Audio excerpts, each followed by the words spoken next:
شرک کرتا ہے اگر دنیا میں توبہ کر لے اللہ معاف فرما دے گا، لیکن اگر اس نے دنیا میں توبہ نہیں کی ہے اور وہ شرکیہ عقیدے پر مر گیا ہے تو پھر اس کی بخشش نہیں ہے۔ اب اس کے لیے ایصال ثواب کا کوئی سا بھی طریقہ اختیار کر لیا جائے، جائز یا ناجائز کوئی سا بھی طریقہ اختیار کر لیا جائے، لاکھوں تسبیحات اس کے لیے پڑھوا دی جائیں، لاکھوں چنے اس کے لیے پڑھوا دیے جائیں، قرآن پڑھوا دیے جائیں، کوئی فائدہ نہیں ہوگا۔ موحد کو بھی ان چیزوں کا فائدہ نہیں ہوگا، آگے اس کی وضاحت آئے گی، لیکن میں نے کہا اس کے لیے جائز و ناجائز کوئی بھی طریقہ اختیار کر لیا جائے اس کی بخشش نہیں ہوگی، کیونکہ اللہ تعالیٰ نے مشرک پر جنت کو حرام کر دیا ہے، چاہے وہ نمازیں پڑھنے والا ہو، چاہے وہ روزے رکھنے والا ہو، چاہے ذکر و اذکار، صدقہ و خیرات، حج و عمرے، بیت اللہ کے سائے میں عبادت کرنے والا ہو، لیکن اگر وہ شرک کرتا ہے تو اللہ کے یہاں اس کی کوئی معافی نہیں ہے اور اس کے اعمال کا کوئی اس کے لیے بدلہ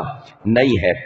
آس بن وائل کا انتقال ہوا، اچھا کہ اگر ہم دعا کریں اس کے لیے، دعا کریں، اللہ تعالیٰ نے جناب محمد الرسول اللہ صلی اللہ علیہ وسلم کو مخاطب کر کے فرمایا، جب آپ صلی اللہ علیہ وسلم نے ایک منافق کی نماز جنازہ پڑھی، آپ صلی اللہ علیہ وسلم نے فرمایا استغفر لہم او لا تستغفر لہم ان تستغفر لہم 70 مرۃ فلن یغفر اللہ لہم، کہ اے پیغمبر آپ ان کے لیے چاہے مغفرت کی دعا کریں یا نہ کریں برابر ہے، دعائے بخشش ان کے لیے کریں یا نہ کریں برابر ہے، اگر آپ ان کے لیے 70 مرتبہ بھی دعائے مغفرت کریں تب بھی ان کی مغفرت ہونے والی نہیں ہے۔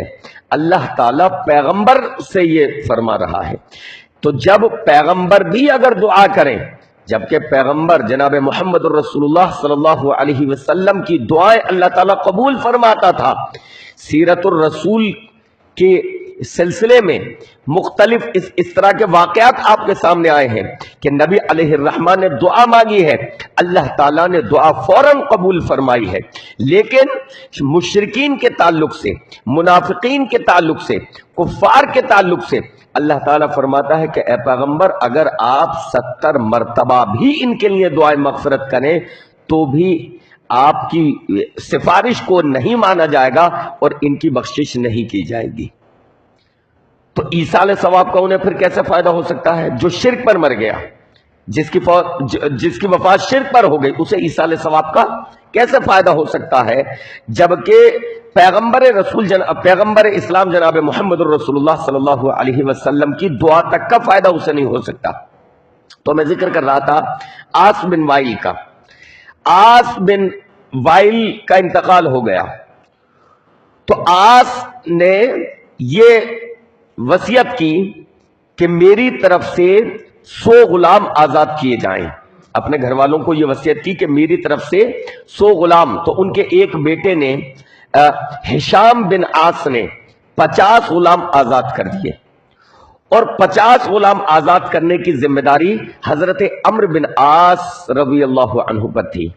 تو عمرو بن عاص نے یہ کہا کہ میں اس تعلق سے جب تک کہ جناب محمد الرسول اللہ صلی اللہ علیہ وسلم سے اس متعلق سوال نہ کر لوں تب تک میں اپنے باپ کی طرف سے غلام آزاد نہیں کروں گا۔ تو حضرت عمرو بن عاص آئے، اے اللہ کے رسول صلی اللہ علیہ وسلم میرے باپ عاص کا انتقال ہو گیا ہے، وہ مر گیا ہے اور ہمیں اس قسم کی وصیت کی ہے، تو کیا میں اپنے باپ کی طرف سے اگر 50 غلام آزاد کروں تو اس سے اسے کوئی فائدہ ہوگا، اگر اس ثواب ملے گا؟ تو اللہ کے نبی علیہ الصلوۃ والسلام نے فرمایا اگر وہ مسلمان ہو کر مرتا، اگر وہ اسلام کی حالت پر مرتا تو ضرور تمہارے اس کام کا، تمہارے اس عمل کا اس کو فائدہ پہنچتا، لیکن کیونکہ وہ مسلمان ہو کر نہیں مرا، ایمان کی حالت میں نہیں مرا، لہذا اس کا کوئی فائدہ اسے نہیں پہنچے گا۔ تو مشرک یا کافر کے لیے ایصال ثواب کا کوئی فائدہ نہیں ہے۔ ایصال ثواب کا فائدہ بھی کسے ہو سکتا ہے؟ موحدین کو، جو توحید والے ہیں، جو ایمان والے ہیں، لہذا سب سے پہلے عقیدے کی درستگی ہے۔ اب باپ مرا ہے شرک پر، عقیدہ اس کا شرکیہ، قبروں پر جھکنے والا، قبروں پر سجدے کرنے والا، غیر اللہ کے نام کی نیاز لگانے والا، غیر اللہ کے نام پر دیگے لٹانے والا، شرکیہ عقیدہ، غیر اللہ سے فریادیں کرنے والا، استغاثہ کرنے والا، شرکیہ عقیدہ. اب اولاد اس کے لیے کتنا ہی کچھ کر دے، کچھ بھی کر ڈالے، کوئی اس کو فائدہ نہیں ہونے والا ہے. اب آئیے دیکھتے ہیں وہ امور کہ جن کا میت کو فائدہ پہنچتا ہے مرنے کے بعد، جو ایصال ثواب کے جائز طریقے ہیں. ایصال ثواب، یا کہہ لیجئے کہ ہم پہلے ان چیزوں کا ذکر کہ میت نے اپنی زندگی میں وہ کام کیے ہیں اور مرنے کے بعد بھی اس کا فائدہ اس کو پہنچتا رہتا ہے. میرے بھائیوں، اس میں سب سے پہلی وہ 3 چیزیں جس کا ذکر رسول اللہ صلی اللہ علیہ وسلم نے اپنے ایک فرمان میں کیا ہے. رسول گرامی علیہ الصلوۃ والسلام نے ارشاد فرمایا، اذا مات الانسان انقطع عنہ عملہ الا من ثلاثۃ الا من صدقۃ جاریۃ. فرمایا جب انسان مر جاتا ہے تو اس کے عمل کا سلسلہ منقطع ہو جاتا ہے، ٹوٹ جاتا ہے. اس کے کسی عمل کا فائدہ، اس کے کسی عمل کا اجر و ثواب اس کو نہیں پہنچتا. مر گیا، دنیا سے چلا گیا، اب اس کے اجر و ثواب کا سلسلہ بھی ختم ہو گیا. جب تک دنیا میں تھا اس کے پاس موقع تھا کہ جتنا چاہتا وہ عمل کرتا اور اپنی نیکیوں میں اضافہ کرتا. بھائی انسان زندہ ہے تب تو اس کے اپنے ہاتھ میں ہے نا، جب تک زندہ ہے اس کے اپنے اختیار میں ہے کہ وہ زیادہ سے زیادہ عبادت کرے، زیادہ سے زیادہ ذکر و اذکار کرے، تلاوت کرے، صدقات و خیرات کرے. اس کے اپنے اختیار میں ہے، جتنا کرے گا اس کے اعمال میں اضافہ ہوگا، اس کے اعمال میں اضافہ ہوگا، اس کے اجر و ثواب میں اضافہ ہوگا. تو اللہ کے نبی علیہ الصلوۃ والسلام نے فرمایا جب انسان مر جاتا ہے انقطع عنہ عملہ، تو اس کے عمل کا سلسلہ اس سے ختم ہو جاتا ہے، اب اسے اجر و ثواب اس کے کسی عمل کا نہیں پہنچتا. الا من ثلاثۃ، سوائے 3 چیزوں کے. 3 چیزیں کیا ہیں؟ الا من صدقۃ جاریۃ، صدقہ جاریہ. آدمی نے، عورت نے اپنی زندگی میں کوئی کام ایسا کیا ہے کہ جس کا نفع، جس کا فائدہ عام ہے، اس کے مرنے کے بعد بھی لوگ اس سے فائدہ اٹھا رہے ہیں. اس نے پانی کا کہیں پیاؤ لگوا دیا ہے، کہیں پر نل کا انتظام کروا دیا ہے، کہیں اس نے درخت لگا دیا ہے. یہ بھی صدقہ ہے، جانتے ہیں؟ یہ بھی لوگ اسے نیکی نہیں سمجھتے. پودا لگا دینا، درخت لگا دینا، لوگ اسے نیکی نہیں سمجھتے. جبکہ رسول اللہ صلی اللہ علیہ وسلم نے ایک حدیث میں ارشاد فرمایا کہ اگر قیامت بھی قائم ہو جائے اور تم میں سے کسی شخص کے پاس صرف اتنا وقت ہو، اس میں یہ استطاعت ہو کہ وہ ایک پودا لگا سکتا ہے پیڑ کا، تو لگا دے. قیامت قائم ہو گئی، یعنی ایسا ممکن نہیں ہے کہ قیامت ہو جائے اور انسان پودا لگانے کے لیے تیاروں سے موقع ہی نہیں ملے گا. لیکن مبالغہ کے طور پر رسول گرامی علیہ الصلوۃ والسلام نے فرمایا کہ اگر ایسا بھی ہو جائے اور وہ ایک پودا لگانے کی استطاعت رکھتا ہو تو لگا دے. یہ بھی نیکی کا کام ہے، اجر کا کام ہے. تو کوئی وہ پیڑ لگا گیا ہے، مسافروں کو اس سے سایہ ملتا ہے، جانور وہاں دھوپ میں کھڑے ہو جاتے ہیں انہیں سایہ ملتا ہے، جانوروں کو فائدہ پہنچانا اجر و ثواب کا کام ہے نا. یہ بھی اجر و ثواب کا کام ہے. ایصال ثواب سے متعلق ہم نے بس وہی کچھ چیزیں سمجھ رکھی ہیں. اس کا دائرہ بڑا وسیع ہے. جتنے بھی ایسے کام ہیں جس سے خلق خدا کو فائدہ پہنچ سکتا ہے، جس سے اولاد آدم کو فائدہ پہنچ سکتا ہے، وہ سارے کے سارے کام صدقہ جاریہ میں شمار ہوتے ہیں. اس کا فائدہ عام ہے. تو کوئی ایسا کام کر گیا، مسافر خانہ تعمیر کروا گیا کہ مسافر آنے جانے والے یہاں ٹھہرا کریں، ٹھنڈا پانی کا پیاؤ کا انتظام کر گیا کہ یہاں سے لوگ گزریں تو پانی پیا کریں. اسی طریقے کا اور کوئی ایسا کام کر گیا کہ جس کا فائدہ عوام کو پہنچتا ہے، تو مرنے کے بعد بھی اس کام سے فائدہ اٹھا رہے نا لوگ، تو اس کا اجر و ثواب اسے ملتا رہے گا. مرنے کے بعد بھی اس کا اجر و ثواب اس کو ملتا رہے گا، اس کو پہنچتا رہے گا. پھل اس کا باغ ہے کوئی پھلوں کا، اور اس نے وہ اللہ کی راہ میں وقف کر دیا ہے کہ اس کے جتنے پھل آئیں غریبوں میں تقسیم کر دیے جائیں. اس کے مرنے کے بعد بھی اس سے فائدہ اٹھایا جا رہا ہے. وہ وقف ہے اس کا باغ، اور پھل اس کے جو ہے غریبوں میں تقسیم کیے جا رہے ہیں، فائدہ اسے پہنچتا رہے گا. تو پہلی چیز کیا ہے؟ الا من صدقۃ جاریۃ، اپنی زندگی میں وہ صدقہ جاریہ، کوئی ایسا کام کر گیا ہے کہ جس کا فائدہ پہنچتا ہے. اس وجہ سے میرے بھائیوں ایسی نیکیوں پہ، ایسے خرچ پر دھیان دیا کرو کہ جو لمبی مدت تک آپ کو فائدہ پہنچانے والے ہیں. مسجد میں ٹوٹی لگوا دی، نل اب جلدی تو خراب ہو نہیں رہی، وہ ایسا تو نہیں کہ ایک دو مہینے میں، ایک دو سال میں. تو یہ ایسی چیزیں ہیں کہ جو یعنی خرچ ایک بار، انویسٹمنٹ ایک بار، اور فائدہ اس کا ہمیشہ مل رہا ہے. اس کو بولتے ہیں صدقہ جاریہ. تو مرنے کے بعد بھی اس کا فائدہ اس کو جو ہے پہنچتا رہتا ہے. نمبر 2، دوسری چیز آپ نے بتائی، او علم ينتفع به، یا پھر علم کہ جس سے فائدہ اٹھایا جائے.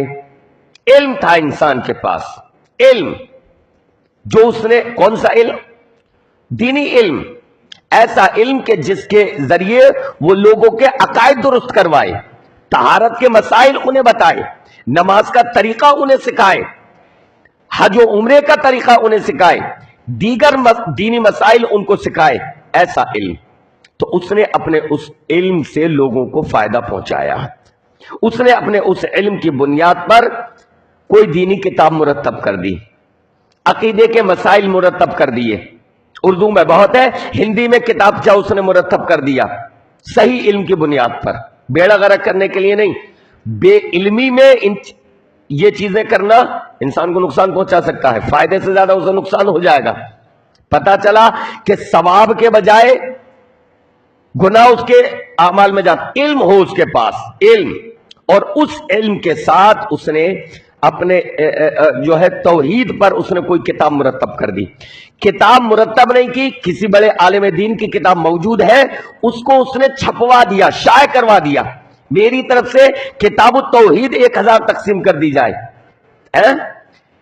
کتاب الطہارت تقسیم کر دی جائے، نماز نبوی تقسیم کر دی جائے. یہ اس نے کیا، چھپوا دی 1000 کتابیں، 2000 کتابیں، 5000 کتابیں. اب اس کے مرنے کے بعد بھی ان کتابوں سے جب تک لوگ فائدہ اٹھاتے رہیں گے، ان کتابوں کو پڑھتے رہیں گے، اپنا عقیدہ درست کرتے رہیں گے، نماز نبوی سیکھتے رہیں گے، رسول گرامی علیہ الصلوۃ والسلام کی نماز کا صحیح طریقہ سیکھتے رہیں گے، ذکر و دعائیں یاد کرتے رہیں گے، جتنے یہ تمام چیزیں لوگ فائدہ اٹھاتے رہیں گے، اس کا اجر و ثواب اسے پہنچتا رہے گا. زندگی میں بھی مل رہا ہے اسے، زندگی میں بھی ان چیزوں کا اجر و ثواب، اور جب وہ مر گیا تو مرنے کے بعد بھی ان چیزوں کا اجر و ثواب اسے پہنچتا رہے گا، اس کے اکاؤنٹ میں جاتا رہے گا. کتنا اچھا انویسٹمنٹ ہے اس سے اچھا کوئی انویسٹمنٹ ہے؟ علم، او علم ينتفع به، اس کے پاس علم ہے، اس سے فائدہ اٹھایا جاتا ہے. اس کے دینی دروس ریکارڈ ہو گئے ہیں، اس کی تقریریں ریکارڈ ہو گئی ہیں، تقریریں اس کی یوٹیوب پر موجود ہیں. اب لوگ تلاش کر کے سرچ کر کے، یا کوئی کسی ٹاپک کو سرچ کر رہا ہے، اس کی تقریریں سامنے آتی ہیں اور اس کو سنتے ہیں، اس سے استفادہ کرتے ہیں.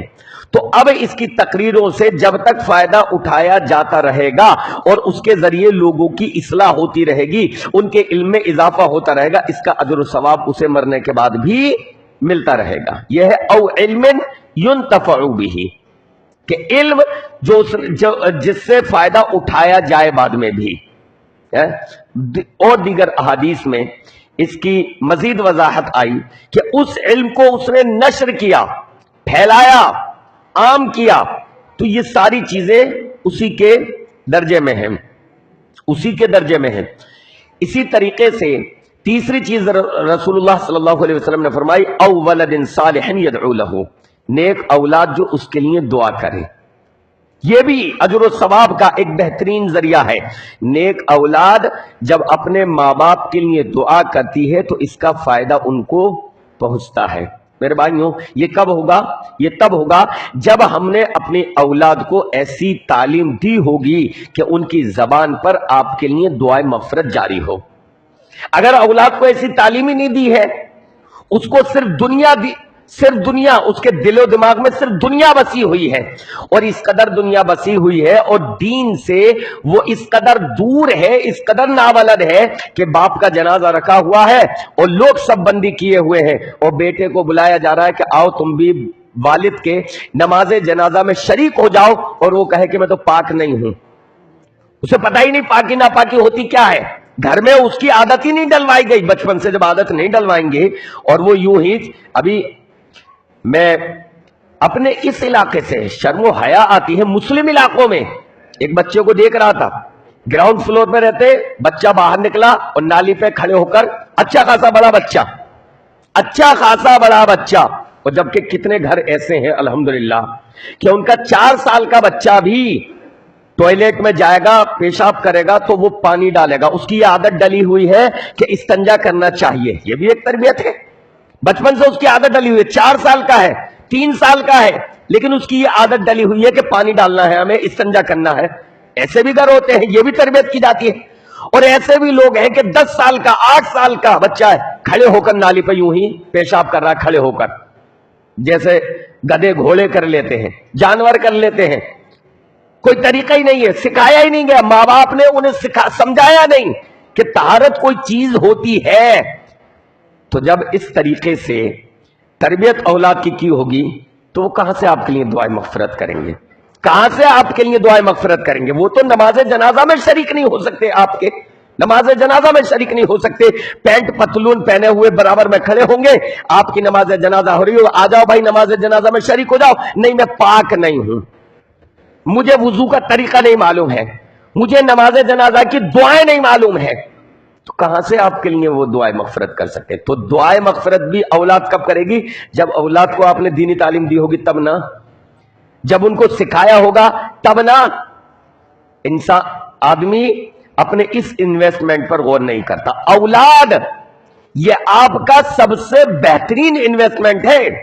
دنیاوی انویسٹمنٹ کے پیچھے ہم بھاگتے ہیں نا کہ کہیں پر 1 لاکھ روپیہ لگا دے 2-2.5 ہزار منافع آتا رہے، کہیں 10 لاکھ لگا دے 10-15 ہزار روپے منافع آتا رہے، اچھی بات ہے دنیاوی اعتبار سے، اگر جائز انویسٹمنٹ ہے کوئی حرج کی بات نہیں ہے، اچھی بات ہے، معاشی حالت آپ اپنی مضبوط کر رہے ہیں، اچھی بات ہے، جائز ذریعہ ہے، کوئی بات نہیں ہے، لیکن میں یہ کہہ رہا ہوں کہ اولاد یہ سب سے بہترین انویسٹمنٹ، وہاں پر جو ہم دنیاوی چیزوں میں خرچ کر رہے ہیں نفع اور نقصان دونوں کا چانس ہے، نقصان بھی ہو سکتا ہے، پیسہ ڈوب بھی جاتا ہے، ڈوبا ہے بہت ساروں کو، ڈوب جاتا ہے، پیسہ ڈوب جاتا ہے، اپنا کاروبار کرو پیسہ ڈوب جاتا ہے، لیکن اولاد کی اچھی تربیت، اولاد کو دینی تعلیم دینا، اولاد کو دینی تعلیم دینا، اولاد کو قرآن سکھانا، اولاد کو دعائیں سکھانا، اولاد کو طہارت کا طریقہ سکھانا، اولاد کو نماز کی تربیت دینا، نمازی ان کو بنانے کی کوشش کرنا،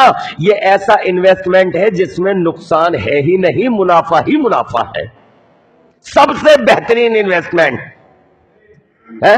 فکر مندی ہوتی ہے کہ ہمارے بعد ہمارے لیے ایصال ثواب کیا جائے گا یا نہیں۔ ارے اولاد تمہاری سامنے ہے، اس سے بہترین انویسٹمنٹ کیا ہوگا؟ ان کی تربیت کر دو، اجر و ثواب تمہارے مرنے کے بعد تمہیں ملتا رہے گا، اجر و ثواب ملتا رہے گا۔ یہ جب نیکی کریں گے اس میں تمہارا بھی حصہ شامل ہوگا، یہ ہے اولاد کا انویسٹمنٹ۔ اولاد کی اچھی تربیت اگر آپ نے کر دی، دینی تربیت ان کی کر دی، اسلامی تربیت ان کی کر دی، دیندار بن گئے، قرآن پڑھنے والے بن گئے، نماز پڑھنے والے بن گئے، عقیدہ توحید ان کا بہتر ہو گیا، حافظ قرآن اللہ کے فضل و کرم سے بن گئے، عالم دین بن گئے، یا اگر عالم دین حافظ قرآن نہ بنے کم از کم دیندار بن گئے۔ فرض تو نہیں ہے کہ سب عالم دین بنائے، سب حافظ قرآن بنایا بہت اچھی بات ہے، بڑی فضیلت کا کام ہے، لیکن کم از کم اتنا تو ہونا چاہیے کہ دینی تعلیم ان کے پاس ہو۔ اگر یہ آپ نے کر دیا تو کہنے کی ضرورت نہیں ہے، آپ کے رشتہ داروں کو آپ کے لیے ایصال ثواب کی مجلسیں منعقد کرنے کی ضرورت نہیں ہے۔ آپ نے جو یہ انویسٹمنٹ کر دیا ہے، اولاد کی دینی تربیت کر دی ہے، یہ جب جب نیک کام کریں گے آپ کا اجر و ثواب آپ کو آٹومیٹک ملتا رہے گا۔ یہ اللہ کی راہ میں خیرات کریں گے، ان کو اجر و ثواب ملے گا، آپ کو بھی ملے گا۔ نماز پڑھیں گے، جو نماز کا ثواب ان کو مل رہا ہے اتنا ہی آپ کو ملتا رہے گا۔ اتنا اچھا ریٹرن کوئی دے سکتا ہے؟ کوئی کمپنی اتنا اچھا منافع، کوئی کمپنی دنیا کی اتنا اچھا منافع دے سکتی ہے؟ جتنا اسے مل رہا ہے برابر اتنا آپ کو بھی مل رہا ہے، اور اس کے اجر و ثواب میں کوئی کمی نہیں ہو رہی۔ علامہ البانی رحمہ اللہ نے ذکر کیا کہ بھائی اولاد کی اجر و ثواب میں کیوں مل رہا ہے؟ اگر دیکھا جائے، اس پر غور کریں، قرآن مجید کی آیت کیا ہے؟ وَأَلَّيْسَ لِلْإِنسَانِ إِلَّا مَا سَعَى، انسان کے لیے وہی ہے جس کی وہ کوشش کرے، اس کے علاوہ اسے کسی چیز کا اجر و ثواب نہیں ملتا۔ اگر غور کریں تو اولاد کے اعمال کا اجر و ثواب بھی انسان کو اس وجہ سے مل رہا ہے کہ اولاد کی تربیت میں اس کی کوشش ہے، اس کا حصہ ہے، اولاد اس کی کمائی ہے۔ علامہ البانی رحمہ اللہ فرماتے ہیں کہ اولاد جو بھی نیک اعمال کرتی ہے یہ ایصال ثواب کا سب سے بہترین ذریعہ ہے۔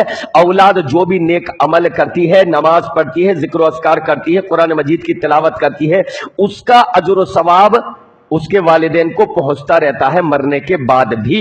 اور اللہ قرآن میں فرماتا ہے وَأَلَّيْسَ لِلْإِنسَانِ إِلَّا مَا سَعَى، انسان کے لیے وہی ہے جس کی وہ کوشش کرے۔ اور حدیث میں جناب محمد الرسول اللہ صلی اللہ علیہ وسلم فرماتے ہیں تمہارا سب سے بہترین مال وہ ہے جو تم نے کمایا، تمہاری کمائی۔ تمہارا سب سے بہترین مال کیا ہے؟ تمہاری کمائی۔ اور اولاد تمہاری کمائی ہے۔ اولاد کیا ہے؟ تمہاری کمائی ہے۔ یہ حدیث ہے ابو داؤد کی۔ اولاد کیا ہے؟ کمائی ہے۔ تو علامہ البانی رحمہ اللہ کا استدلال یہ ہے، اللہ فرماتا ہے کہ انسان کے لیے وہی ہے جس کی وہ کوشش کرے، اولاد اس کی کمائی ہے، تو اولاد بھی اس کی اپنی کوشش ہے، اس کو نیک بنانے میں، اس کی تربیت کرنے میں اس کی کوشش ہے نا، لہذا اس کی کوشش ہے، اس وجہ سے اس کی اولاد کا اجر و ثواب بھی اسے مل رہا ہے۔ لہذا اولاد جو بھی نیک کام کرے گی اولاد کو تو ملے گا ہی، ساتھ میں اس کے والدین کو بھی اتنا اجر و ثواب ملتا رہے گا۔ میرے بھائیوں اور بہنوں بتاؤ اس سے اچھا انویسٹمنٹ کیا ہوگا؟ لیکن اس پر ہماری توجہ نہیں ہے، اس پر دھیان نہیں ہے۔ اولاد کی دنیا بنانے کے لیے ہزار کوششیں اور ہونی چاہیے، کوئی معیوب بات نہیں ہے، لیکن میرے بھائی میری بہن اس کی آخرت بنانے کے لیے بھی تو کوشش کرو نا۔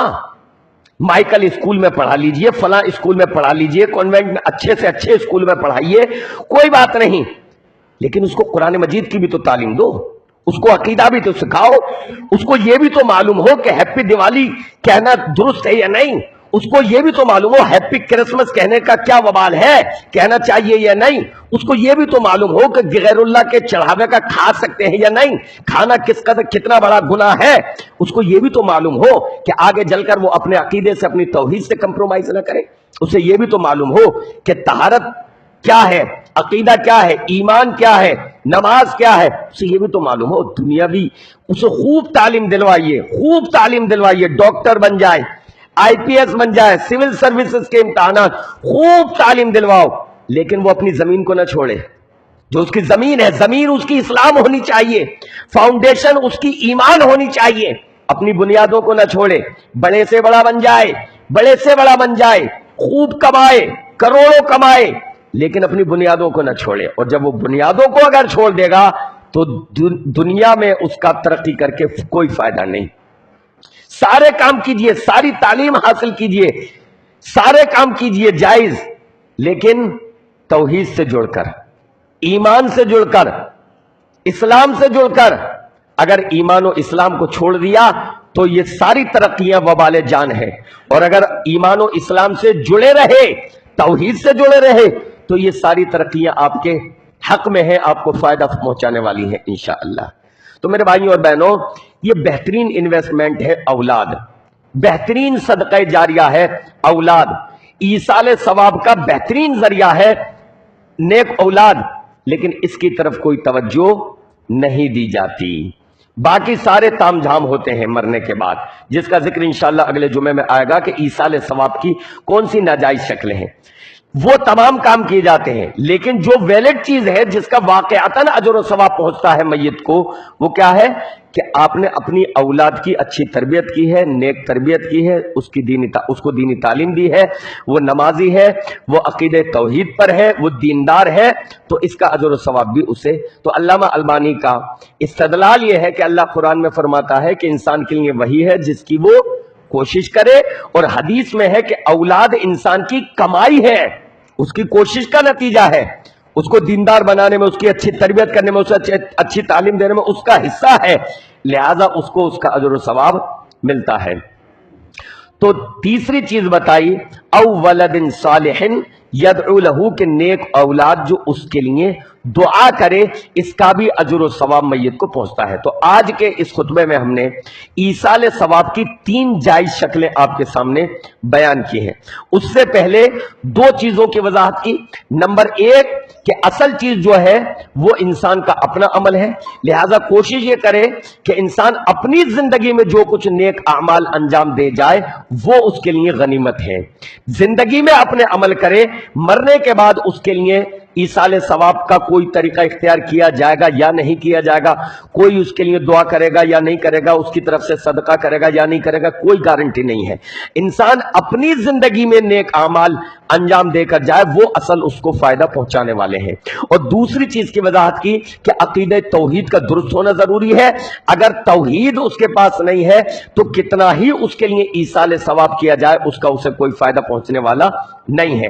اس کے بعد ایصال ثواب کے 3 طریقے ہم نے آپ کے سامنے بیان کیے ہیں کہ نمبر 1 صدقہ جاریہ، یعنی کوئی ایسا کام کہ جس کا فائدہ مسلسل عوام کو پہنچتا رہتا ہے، پبلک کو پہنچتا رہتا ہے، تو مرنے کے بعد بھی اس کا اجر و ثواب میت کو پہنچتا ہے۔ کہیں پانی کا نل لگوا دیا، ٹھنڈا پانی کا پیاؤ لگوا دیا، درخت لگا دیا جس کے سائے سے انسان یا جانور فائدہ اٹھاتے ہیں، یا اسی طریقے سے مسافر خانہ تعمیر کروا دیا، کوئی ایسا کام کروا دیا جس کا فائدہ اس کے مرنے کے بعد بھی پبلک اٹھاتی ہے، تو مرنے کے بعد بھی اسے اس کا اجر و ثواب ملتا رہے گا۔ تو نمبر 1 صدقہ جاریہ، نمبر 2 اس کا علم جس سے اس کے مرنے کے بعد بھی فائدہ اٹھایا جائے، اس نے کوئی کتاب لکھ دی، کوئی کتاب چھپوا دی، کوئی تقریر ریکارڈ کروا دی، درس ریکارڈ کروا دیا جس سے لوگ فائدہ اٹھاتے ہیں۔ اور نمبر 3 نیک اولاد، کہ نیک اولاد بھی جو کچھ عمل کرتی ہے، جو کچھ، کوئی ایک عمل نہیں کہ صرف اس کے قرآن پڑھنے کا ثواب ملے گا، قرآن کا بھی ملے گا، اس کے علاوہ بھی جتنے بھی نیک اعمال کرے نیک اولاد، اسے تو سب اجر و ثواب ملتا ہی ہے، پلس اس کے والدین کو اتنا ہی اجر و ثواب ملتا ہے، اور اولاد کے اجر و ثواب میں کوئی کمی نہیں ہوتی۔ تو یہ 3 طریقے ہم نے آپ کے سامنے بیان کیے۔ اس کے علاوہ ایصال ثواب کے اور بھی کئی طریقے ہیں، انشاءاللہ العزیز اگلے جمعے میں اس کو بیان کیا جائے گا کہ میت کو آپ کس طریقے سے اجر و ثواب پہنچا سکتے ہیں، اور وہ کون سی شکلیں ہیں جو جائز نہیں ہے، جن کا کوئی فائدہ نہیں ہے بلکہ وہ بدعت کے زمرے میں آتی ہیں۔ اللہ تعالیٰ سے دعا ہے کہ رب العالمین کہنے سننے سے زیادہ عمل کی توفیق عطا فرمائے، رب العالمین سماج میں صحیح دینی بیداری پیدا فرمائے، اور جو فیک چیزیں ہیں، جو جھوٹ ہے، ان چیزوں سے اللہ تعالیٰ حفاظت فرمائے۔ اللہ رب العالمین ہمیں خالص کتاب و سنت پر عمل کرنے کی توفیق عطا فرمائے۔ میرے بھائیوں اور بہنوں، مراد آباد سے ایک بھائی ہمارے جو ہیں وہ تعاون کی غرض سے آئے ہوئے ہیں مسجد کے لیے۔ یہ سفیر حضرات جتنے آتے ہیں تعاون کے لیے، اپنے لیے نہیں، وہ اپنے لیے، وہ دین کے کام میں لگے ہوئے ہیں، ایک مسجد کے تعاون کے لیے، یعنی کہ آپ جو تعاون دے رہے ہیں ان کو نہیں دے رہے، آپ مسجد کے لیے دے رہے ہیں، اللہ کے گھر کے لیے دے رہے ہیں، اور اللہ کے گھر میں تعاون کرنے کی بہت بڑی فضیلت آئی ہے۔ مراد آباد میں یہ مسجد تقریباً 120 سال پرانی مسجد ہے، 120 سال نئے سرے سے تعمیر ہو رہی ہے۔ اللہ رب العالمین آسانی فرمائے اس مسجد کی تعمیر میں، اور آپ حضرات سے درخواست ہے، گزارش ہے کہ جو کچھ ہو سکے ان کے لیے تعاون کریں۔ وضو خانے کے پاس انشاءاللہ نماز کے بعد وہ کھڑے ہو جائیں گے۔ آپ حضرات سے گزارش ہے زیادہ سے زیادہ مسجد کا تعاون کریں اور اس نیکی میں بڑھ چڑھ کر حصہ لیں۔ اللہ تعالی ہماری نیکیوں کو قبول فرمائے، ہمارے خرچ کو قبول فرمائے، آمین یا رب العالمین۔ وصلی اللہ تعالی علی رسول خیر خلقہ محمد وآلہ وصحبہ اجمعین برحمتک یا ارحم الراحمین۔